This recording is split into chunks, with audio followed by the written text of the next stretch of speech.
और इस बीच एक बड़ी खबर आपको बता दें, वाराणसी से ज्ञानवापी केस में बहस पूरी हो गई है। जिला कोर्ट कल सुनाएगा इस पर फैसला। एएसआई ने मांगा है 3 हफ्ते का वक्त। कल दोपहर 3:30 बजे आएगा फैसला।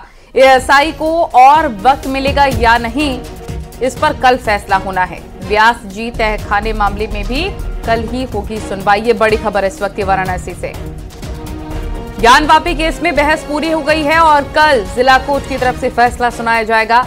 एएसआई ने मांगा है 3 हफ्ते का और वक्त और कल दोपहर 3:30 बजे इस पर फैसला आ जाएगा। और वक्त मिलेगा या फिर नहीं एएसआई को, इस पर कल होगा फैसला। व्यास जी तहखाने मामले में भी कल ही इस पूरे मसले पर सुनवाई होगी। साई पर नाराज नहीं, उन्होंने कहा कि भाई ये जो बार बार समय बढ़ रहा है, कभी 15 दिन के लिए बढ़ाया जा रहा है, कभी 4 सप्ताह जो बढ़ाया जा रहा है, कभी 10 दिन के लिए, इस पे विराम लगनी चाहिए।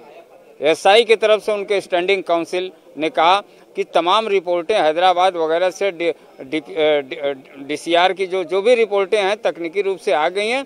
वो जो रिपोर्टें आई उनको जो यहाँ के स्पेशलिस्ट जो है वो तकनीकी रूप से उस पर एनालिसिस कर रहे हैं, स्टडी कर रहे हैं।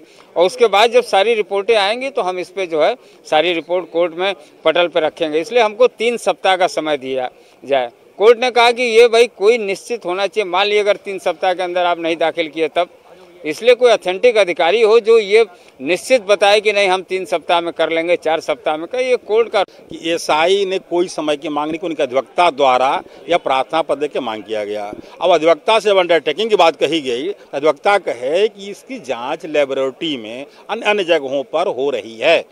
हमारे समझ में अधिवक्ता को भी जानकारी नहीं है कि रिपोर्ट क्या है, कहाँ से हो रही है, क्योंकि अधिवक्ता को जो बताया जा रहा है न्यायालय में कह रहे हैं, तो अंडरटेकिंग अधिवक्ता दे नहीं सकते। उनके तरफ से एक महंगी उपस्थित थे और एएसआई की तरफ से जब जज साहब का थोड़ा सा हुआ कि अंडरटेकिंग देना है और स्पष्ट बताइए कौन है, तो महंगी खड़े हुए। उन्होंने कहा कि जनून समय ली जा रही है, लेबोरेटरी से जांच होनी है और तमाम जांचों का एक सिलसिलेवार ढंग से कुछ फोटोज खींचे गए हैं, कुछ सामान जो मिले हैं। सुनवाई पूरी हो गई है।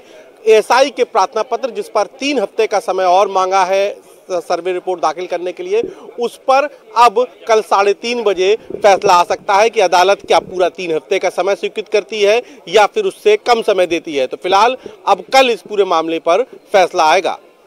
कैमरा पंकज सिंह के साथ उपेंद्र द्विवेदी, न्यूज़ 18 वाराणसी। इधर इलाहाबाद हाई कोर्ट ने ग्राम सभा के कार्यों में प्रधान के पति के हस्तक्षेप पर कड़ा रुख अख्तियार किया। इलाहाबाद हाई कोर्ट ने राज्य चुनाव आयोग को आदेश दिया है सर्कुलर जारी कर भविष्य में नामांकन के वक्त प्रत्याशी से हलफनामा लिया जाए। इस हलफनामे में महिला ग्राम प्रधान के कार्य में प्रधानपति या फिर अन्य किसी भी रिश्तेदार का हस्तक्षेप नहीं होगा। कोर्ट ने प्रमुख सचिव पंचायत राज को आदेश दिया कि ये सर्कुलर सभी ग्राम प्रधानों को भेजा जाए। कोर्ट ने प्रधानपति के हलफनामे से दाखिल गांव सभा की याचिका 10,000 रुपए हर्जाना लगाते हुए उसे खारिज कर दी। हाईकोर्ट ने कहा कि उत्तर प्रदेश में प्रधानपति बहुत लोकप्रिय शब्द हो गया है, व्यापक पैमाने पर इसका इस्तेमाल किया जा रहा है। बिना किसी अधिकार के प्रधानपति महिला ग्राम प्रधान की शक्तियों का इस्तेमाल धड़ल्ले से करते हैं। गांव सभा के सभी निर्णय प्रधानपति ही लेते हैं और महिला प्रधान एक रबर स्टैंप की तरह ही रह जाती हैं। ऐसे में निर्वाचित जनप्रतिनिधि मूक दर्शक बना रह जाता है, जो गलत है और इसी परिपाटी को बदलना है।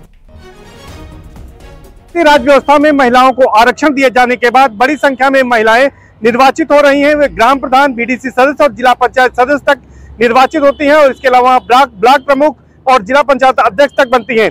लेकिन ज्यादातर मामलों में यह देखा जाता है कि वो रबर स्टाम्प बनी रहती हैं। उनके पति या फिर परिवार के अन्य सदस्य कामकाज देखते हैं और उनका दखल भरपूर रहता है।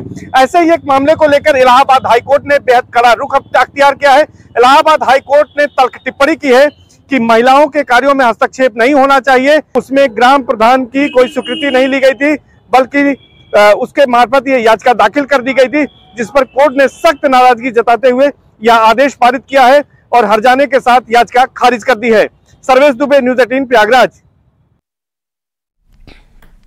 उन्नाव से बड़ी खबर, वृंदावन बॉटलिंग प्लांट में जीएसटी का छापा। 8 सदस्यीय टीम कर रही है पड़ताल। मैन्युफैक्चरिंग का रिकॉर्ड खंगाला जा रहा है, सूत्र ये बता रहे हैं। ये बड़ी खबर इस वक्त की।